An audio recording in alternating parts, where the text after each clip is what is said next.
시편 74편 12절에서 23절까지의 말씀을 살펴보도록 하겠습니다. 시편 74편은 공동체의 탄원시로 주전 587년 바벨론에 의한 예루살렘의 함락을 그 배경으로 하고 있습니다. 1절에서 11절까지의 말씀을 요약하면 이러합니다.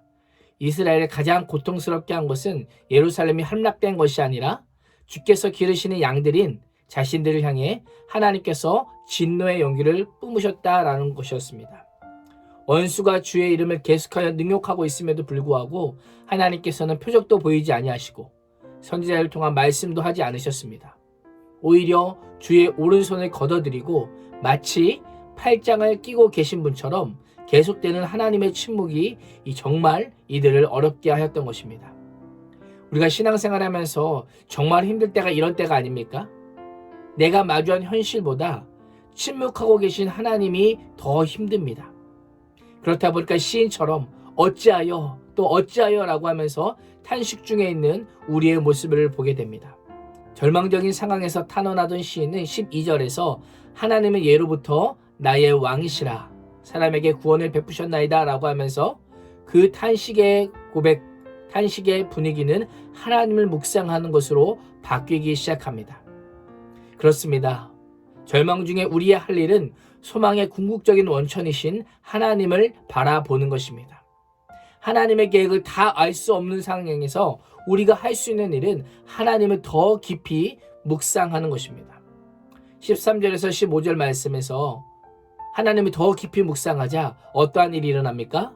바로의 앞좌에서 자기의 백성을 건지시고 홍해를 가르시고 추격해오는 바로의 군대를 수장시키시고 강물을 마르게 건너게 하신 구원의 하나님을 기억하게 됩니다.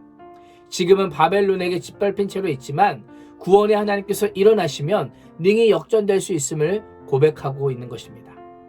16절에서 17절 말씀을 보시면 인류가 살 수 있도록 빛과 해와 또 여름과 겨울을 만드셔서 세상의 질서를 정하시고 그 질서를 유지해 오신 하나님을 기억하고 있습니다. 비록 지금 역사의 어두운 밤을 보내고 있지만 낮과 밤의 주인이신 하나님께서 끝내 역사의 아침을 밝히실 것을 기대하고 있는 것입니다. 18절에서는 여호와여 이것을 기억하소서라고 하면서 대적들의 악행과 악담을 기억하고 잊지 말아달라고 호소합니다. 시인은 이스라엘의 연약한 상태를 비둘기에 비유하면서 약하고 가난하고 궁핍한 백성을 돌보며 하나님과 맺은 언약을 기억해달라고 하나님 앞에 부르짖습니다. 가만히 한번 생각해 보십시오. 사실 이스라엘이 이렇게 된 이유가 무엇입니까? 이스라엘이 하나님을 떠나 우상을 섬기며 하나님의 말씀에 순종하지 않았기 때문입니다. 스스로 자초한 일이지만 이제는 뉘우치고 돌이켜 주의 자비를 구하고 있으니 더 이상 지체하지 마시고 응답해달라고 간구하고 있는 것입니다. 이러한 시인의 기도가 소망이 있는 이유가 무엇입니까? 구원자요 창조주이신 하나님께서 이스라엘을 통해 온 열방을 다스리시겠다는 그 언약과 말씀을 붙잡고 드리는 기도이기 때문입니다. 인생의 절망의 밤을 보내고 계십니까?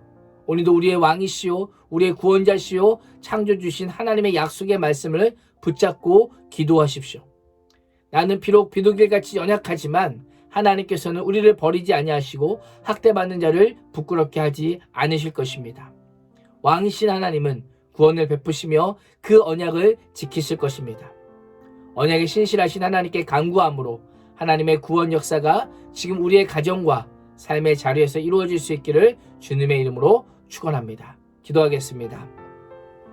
우리의 왕이시오 구원자요 창조주이신 하나님, 하나님의 은혜와 긍휼하심을 의지하여 간구합니다.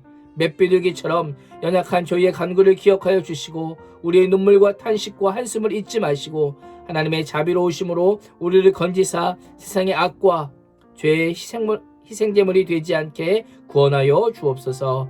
예수 그리스도의 이름으로 간절히 기도합니다. 아멘.